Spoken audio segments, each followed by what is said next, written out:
불안한 마음에 평안을 주는 성경 말씀. 안녕하세요. 마음이 불안하고 걱정이 많으신가요? 미래에 대한 두려움으로 밤잠을 이루지 못하고 계신가요? 오늘은 그런 여러분에게 하나님께서 주시는 참된 평안에 대해 말씀드리려고 합니다. 우리는 살면서 많은 걱정거리들을 마주하게 됩니다. 건강 문제, 경제적 어려움, 인간관계의 갈등, 자녀들의 미래, 직장에서의 스트레스 등 셀 수 없이 많은 일들이 우리 마음을 무겁게 합니다. 하지만 성경은 이런 상황에서도 우리가 평안을 누릴 수 있다고 말씀하고 있습니다. 첫 번째 말씀 베드로전서 5장 7절 말씀. 너희 염려를 다 주께 맡기라. 이는 그가 너희를 돌보심이라. 이 말씀에서 가장 중요한 단어는 맡기라입니다. 원어로는 에피립토라는 단어인데 이는 단순히 맡기는 것이 아니라 던져버리다, 완전히 넘겨주다라는 뜻입니다. 무거운 짐을 어깨에서 완전히 벗어던지듯이 우리의 모든 걱정과 염려를 하나님께 던져드리라는 것입니다. 왜 우리가 이렇게 할 수 있을까요? 바로 하나님께서 우리를 돌보시기 때문입니다. 여기서 돌보다라는 말은 깊은 관심과 사랑으로 보살핀다는 의미입니다. 마치 어머니가 자녀를 돌보듯이 하나님은 우리 하나하나를 세심하게 보살펴 주십니다. 지금 여러분이 가장 걱정하고 있는 일이 무엇입니까? 그것이 아무리 크고 복잡해 보일지라도 하나님은 그것을 해결하실 능력이 있으시고 또한 여러분을 도우시기를 원하십니다. 그 걱정을 하나님께 완전히 맡겨드리시기 바랍니다. 두 번째 말씀 이사야 41장 10절 말씀. 두려워하지 말라. 내가 너와 함께 함이라. 놀라지 말라. 나는 내 하나님이 됨이라. 내가 너를 굳세게 하리라. 참으로 너를 도와주리라. 참으로 나의 의로운 오른손으로 너를 붙들리라. 세 번째 말씀 요한복음 14장 27절 말씀. 평안을 너희에게 끼치노니 곧 나의 평안을 너희에게 주노라. 내가 너희에게 주는 것은 세상이 주는 것과 같지 아니하니라. 너희는 마음에 근심하지도 말고 두려워하지도 말라. 예수님께서 직접 우리에게 주시는 평안에 대한 약속입니다. 여기서 중요한 것은 예수님이 주시는 평안은 세상이 주는 평안과 완전히 다르다는 점입니다. 세상이 주는 평안은 조건부입니다. 건강할 때, 돈이 있을 때, 모든 일이 순조롭게 풀릴 때만 평안합니다. 또한 일시적입니다. 잠깐 동안은 마음이 편할 수 있지만 다시 문제가 생기면 불안해집니다. 그리고 환경에 좌우됩니다. 주변 상황이 좋지 않으면 평안도 사라집니다. 하지만 예수님이 주시는 평안은 무조건적입니다. 어떤 상황에서도 변하지 않습니다. 영구적입니다. 한번 받으면 영원히 우리 안에 있습니다. 그리고 환경을 초월합니다. 폭풍우가 몰아치는 상황에서도 우리 마음 깊은 곳에는 평안이 있을 수 있습니다. 이것이 바로 예수님이 주시는 특별한 평안입니다. 이 평안은 우리의 이해를 뛰어넘습니다. 논리적으로 불안해야 할 상황에서도 우리 마음에 평안이 있을 수 있는 것은 바로 예수님 때문입니다. 매일 아침 일어날 때와 잠자리에 들 때 이렇게 고백해 보십시오. 예수님의 평안이 내 마음에 있습니다. 이 고백을 통해 예수님의 평안을 더욱 실제적으로 경험할 수 있을 것입니다. 네 번째 말씀 빌립보서 4장 6절에서 7절 말씀. 아무것도 염려하지 말고 다만 모든 일에 기도와 간구로 너희 구할 것을 감사함으로 하나님께 아뢰라. 그리하면 모든 지각에 뛰어난 하나님의 평강이 그리스도 예수 안에서 너희 마음과 생각을 지키시리라. 사도 바울은 여기서 불안을 다루는 매우 실제적인 방법을 제시해주고 있습니다. 이는 단순한 이론이 아니라 실제로 적용할 수 있는 구체적인 방법입니다. 첫 번째 단계는 염려를 중단하는 것입니다. 아무것도 염려하지 말고라고 했습니다. 이것이 쉽지 않다는 것을 압니다. 하지만 염려는 문제를 해결해주지 않습니다. 오히려 우리를 더욱 약하게 만들 뿐입니다. 두 번째 단계는 염려를 기도로 바꾸는 것입니다. 모든 일에 기도와 간구로라고 했습니다. 걱정할 시간에 기도하는 것입니다. 문제를 혼자 끙끙 앓고 있지 말고 하나님께 말씀드리는 것입니다. 세 번째 단계는 감사와 함께 기도하는 것입니다. 감사함으로 하나님께 아뢰라고 했습니다. 문제 상황에서도 감사할 것들을 찾아보는 것입니다. 건강, 가족, 하나님의 사랑 등 당연하게 여겼던 것들에 대해 감사하는 마음을 갖는 것입니다. 이렇게 할 때 어떤 일이 일어날까요? 모든 지각에 뛰어난 하나님의 평강이 그리스도 예수 안에서 너희 마음과 생각을 지키시리라고 했습니다. 하나님의 평강이 우리 마음과 생각을 지켜주신다는 것입니다. 여기서 지킨다는 말은 군사 용어로 경비하다, 보호하다는 뜻입니다. 마치 군인이 중요한 요새를 지키듯이 하나님의 평강이 우리 마음과 생각을 지켜주신다는 것입니다.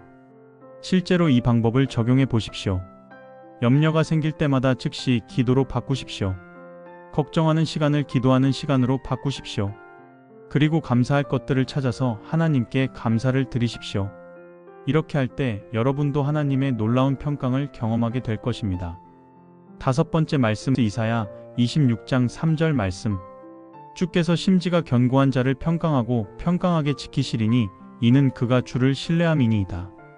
이 말씀에서 평강하고 평강하게라는 표현은 히브리어로 샬롬입니다. 이는 완전하고 충만한 평안을 의미합니다.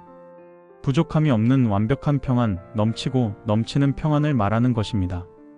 우리는 종종 하나님을 신뢰한다고 말하면서도 실제로는 다른 것들에 의지하고 있을 때가 많습니다. 돈에 의지하고 사람에 의지하고 자신의 능력에 의지합니다. 하지만 참된 평안은 오직 하나님을 신뢰할 때 옵니다. 불안한 생각이 들 때마다 의식적으로 하나님께 마음을 향하십시오. 하나님, 저는 하나님을 신뢰합니다. 하나님께서 모든 것을 합력하여 선을 이루어 주실 것을 믿습니다라고 고백하십시오. 이런 고백을 통해 여러분도 하나님의 완전한 평안을 경험할 수 있을 것입니다. 여섯 번째 말씀, 마태복음 11장 28절에서 30절 말씀. 수고하고 무거운 짐 진 자들아, 다 내게로 오라. 내가 너희를 쉬게 하리라. 나는 마음이 온유하고 겸손하니 나의 멍에를 메고 나에게 배우라. 그리하면 너희 마음이 쉼을 얻으리라. 이는 나의 멍에는 쉽고 나의 짐은 가벼움이라. 예수님께서 직접 하신 초청의 말씀입니다. 이 말씀은 무거운 짐을 지고 힘들어하는 모든 사람들에게 주어진 초청장과 같습니다. 수고하고 무거운 짐 진 자들아라고 하셨습니다. 바로 우리의 이야기입니다. 살면서 우리는 많은 짐들을 지고 살아갑니다. 경제적 부담, 건강상의 걱정, 인간관계의 스트레스, 미래에 대한 불안 등 참으로 많은 짐들이 있습니다. 이런 우리에게 예수님께서 다 내게로 오라고 하십니다. 여기서 다라는 말이 중요합니다. 일부가 아니라 모든 사람, 예외 없이 모든 사람을 초청하시는 것입니다. 나는 너무 죄가 많아서, 나는 너무 약해서, 나는 믿음이 부족해서라고 생각하지 마십시오. 예수님은 다 오라고 하셨습니다. 그리고 내가 너희를 쉬게 하리라고 약속하셨습니다. 여기서 쉼은 단순히 휴식을 의미하는 것이 아닙니다. 이는 영혼의 안식, 마음의 평안을 말하는 것입니다. 모든 걱정과 염려에서 벗어나 참된 안식을 누리게 하신다는 약속입니다. 또한 예수님은 나는 마음이 온유하고 겸손하니라고 하셨습니다. 우리는 때로 하나님이 우리를 심판하시고 정죄하실까 봐 두려워합니다. 하지만 예수님의 마음은 온유하고 겸손하십니다. 우리의 연약함을 이해하시고 우리의 부족함을 받아주십니다. 나의 멍에를 메고 나에게 배우라고 하셨습니다. 멍에는 짐승이 무거운 것을 끌 때 매는 도구입니다. 하지만 예수님의 멍에는 다릅니다. 나의 멍에는 쉽고 나의 짐은 가벼움이라고 하셨습니다. 세상의 멍에는 우리를 짓누르고 힘들게 합니다. 하지만 예수님의 멍에는 오히려 우리에게 쉼을 줍니다. 왜냐하면 예수님께서 함께 메어주시기 때문입니다. 혼자 메기에는 무거운 짐도 예수님과 함께 메면 가벼워집니다. 지금 무거운 짐으로 힘드시다면 예수님께 나아오십시오. 그분께서 여러분을 쉬게 하실 것입니다. 그분의 온유하고 겸손한 마음이 여러분을 위로해 주실 것입니다. 일곱 번째 말씀, 로마서 8장 28절 말씀. 우리가 알거니와 하나님을 사랑하는 자, 곧 그의 뜻대로 부르심을 입은 자들에게는 모든 것이 합력하여 선을 이루느니라. 이 말씀은 우리에게 큰 위로와 소망을 주는 말씀입니다. 특히 이해할 수 없는 어려운 상황에 처했을 때 이 말씀은 더욱 큰 의미가 있습니다. 모든 것이 합력하여 선을 이루느니라고 했습니다. 여기서 모든 것은 정말 모든 것을 의미합니다. 좋은 일들뿐만 아니라 어려운 일들, 슬픈 일들, 이해할 수 없는 일들까지 포함합니다. 우리는 때로 왜 이런 일이 나에게 일어나는지 이해할 수 없을 때가 있습니다. 왜 이런 시련을 당해야 하는지, 왜 이런 고통을 겪어야 하는지 의문이 들 때가 있습니다. 하지만 하나님은 모든 것을 합력하여 선을 이루신다고 약속하셨습니다. 이 약속에는 조건이 있습니다. 하나님을 사랑하는 자, 곧 그의 뜻대로 부르심을 입은 자들에게는이라고 했습니다.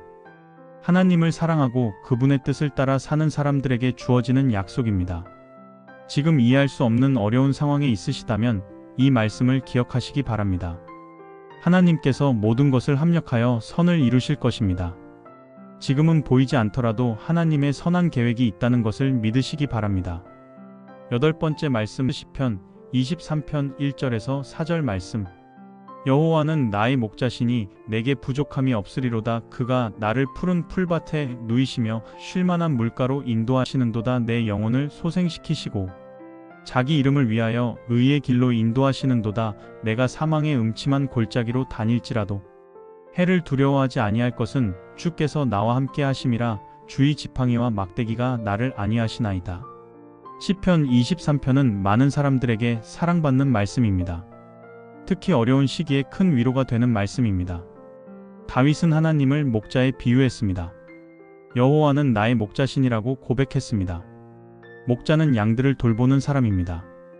양들이 좋은 풀을 먹을 수 있도록 인도하고 위험에서 보호하며 길을 잃었을 때 찾아주는 사람입니다. 하나님이 우리의 목자라는 것은 무엇을 의미할까요? 하나님께서 우리를 돌봐주신다는 뜻입니다. 우리에게 필요한 것들을 공급해 주시고 위험에서 보호해 주시며 바른 길로 인도해 주신다는 의미입니다. 내게 부족함이 없으리로다라고 고백했습니다. 이것이 목자가 있는 양의 특권입니다. 양은 스스로 풀을 찾을 필요가 없습니다. 목자가 좋은 풀밭으로 인도해 주기 때문입니다. 마찬가지로 하나님이 우리의 목자가 되시면 우리에게 부족함이 없습니다. 그가 나를 푸른 풀밭에 누이시며 쉴만한 물가로 인도하시는도다라고 했습니다. 하나님은 우리를 평안한 곳으로 인도하십니다. 푸른 풀밭은 안식을 의미하고 쉴만한 물가는 평안을 의미합니다. 가장 인상적인 구절은 4절입니다. 내가 사망의 음침한 골짜기로 다닐지라도 해를 두려워하지 아니할 것은 주께서 나와 함께 하심이라고 했습니다. 사망의 음침한 골짜기는 극도로 어렵고 위험한 상황을 의미합니다. 절망적이고 소망이 보이지 않는 상황을 말합니다. 하지만 그런 상황에서도 해를 두려워하지 아니할 것이라고 고백했습니다. 왜 두려워하지 않을 수 있을까요? 주께서 나와 함께 하심이라 때문입니다. 어떤 어려운 골짜기를 지날 때도 하나님께서 함께 계시기 때문에 두려워할 필요가 없다는 것입니다. 주의 지팡이와 막대기가 나를 안위하시나이다라고 했습니다. 목자의 지팡이와 막대기는 양들을 인도하고 보호하는 도구입니다. 하나님의 지팡이와 막대기가 우리를 위로해주고 안위해 주신다는 것입니다. 지금 사망의 음침한 골짜기 같은 어려운 시기를 지나고 계시다면 이 말씀을 기억하시기 바랍니다. 여호와가 여러분의 목자이십니다. 그분께서 여러분과 함께 계시기 때문에 두려워하지 마십시오. 9번째 말씀 히브리서 13장 5절에서 6절 말씀. 돈을 사랑하지 말고 있는 바를 족한 줄로 알라. 그가 친히 말씀하시기를 내가 결코 너희를 버리지 아니하고 너희를 떠나지 아니하리라 하셨느니라. 그러므로 우리가 담대히 말하되 주는 나를 돕는 이시니 내가 무엇을 두려워하리요. 이 말씀은 경제적 어려움으로 인한 불안에 대해 위로를 주는 말씀입니다. 많은 사람들이 돈 문제로 걱정하고 있습니다. 생활비, 자녀 교육비, 의료비 등 필요한 돈은 많은데 수입은 한정되어 있어서 늘 불안합니다. 돈을 사랑하지 말고 있는 바를 족한 줄로 알라고 했습니다. 돈 자체가 나쁜 것은 아닙니다. 하지만 돈을 사랑하게 되면 문제가 생깁니다. 돈을 사랑하는 마음은 족한 줄 모르는 마음입니다. 아무리 많이 있어도 더 원하게 되고 그래서 늘 불안합니다. 대신 있는 바를 족한 줄로 알라고 했습니다. 지금 가지고 있는 것에 만족하라는 뜻입니다. 이것이 쉽지 않다는 것을 압니다. 하지만 족함을 아는 마음이야말로 참된 부요입니다. 왜 우리가 족한 줄 알 수 있을까요? 하나님의 약속 때문입니다. 내가 결코 너희를 버리지 아니하고 너희를 떠나지 아니하리라고 하셨습니다. 이 약속에는 두 가지 부정어가 사용되었습니다. 결코 버리지 아니하고 떠나지 아니하리라는 것입니다. 이는 하나님의 확고한 의지를 보여주는 것입니다. 하나님은 우리를 버리지 않으십니다. 우리가 실패해도 넘어져도 부족해도 하나님은 우리를 버리지 않으십니다. 또한 하나님은 우리를 떠나지 않으십니다. 어떤 상황에서도 하나님은 우리 곁에 계십니다. 이 약속을 믿는 사람은 담대할 수 있습니다. 그러므로 우리가 담대히 말하되 주는 나를 돕는 이시니 내가 무엇을 두려워하리요라고 고백할 수 있습니다. 경제적 어려움이 있을 때, 미래가 불안할 때 이 약속을 기억하시기 바랍니다. 하나님이 여러분을 버리지 않으시고 떠나지 않으신다면 무엇을 두려워하겠습니까? 하나님이 도와주신다면 어떤 어려움도 이겨낼 수 있습니다. 10번째 말씀 디모데후서 1장 7절 말씀. 하나님이 우리에게 주신 것은 두려워하는 마음이 아니요 오직 능력과 사랑과 절제하는 마음이니라. 이 말씀은 두려움의 본질에 대해 말씀해 주고 있습니다. 두려움이 어디서 오는지, 그리고 하나님이 우리에게 주시는 것이 무엇인지 분명하게 보여줍니다. 하나님이 우리에게 주신 것은 두려워하는 마음이 아니요라고 했습니다. 두려움은 하나님이 주시는 것이 아닙니다. 그렇다면 두려움은 어디서 올까요?